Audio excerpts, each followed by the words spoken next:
сізге де жіберемін. Қазір дұрыс көрмей тұр ғой. Енді көріп отырсыз, танысып отырсыз, иә. Қараңыз, қазіргі уақытта сіздерде 990 мың аударылды. Оны мен білем, ол документтер маған келіп отыр, ол сот Қайтарсаң сен. Так, достар, енді мошенниктер қазақша сөйлеп бастапты. Қазақша жасанды интеллектпен бір-бірін сөйлету, адамдарды сөйлету, кәдімгідей документ жасап, кәдімгідей киіммен, полицияның киіммен сізге звондау мүмкін, хабарласу мүмкін. WhatsApp видео звонокпен кәдімгідей. Сіз айыра алмайсыз оны, біздің полиция сияқты.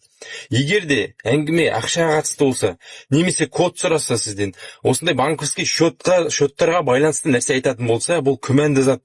Ешкім полиция сізге ондай нәрсемен звондамайды. Соны біліп алыңыз. Банктен де ондай нәрсемен сізге хабарласпайды. Содан сақ болыңыздар. Үйдегі үлкен кісілерге жіберіп қойыңыздар. Код айтып қоймасын. Осылай ақша туралы әңгіме болса, сразу басып тастасын. Немесе вообще сөйлеспесін де ондай заттармен. Осылай қазір хабарласатын болыпты. Немесе Россиядағы басқа жақтағы кісілер, шетелдегі адамдар, қазақ адамдарды жалдағанда осылай жұмыс жасау үшін.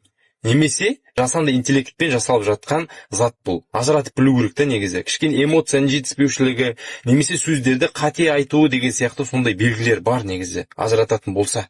Содан сақ болыңыздар, жіберіп қойыңыздар.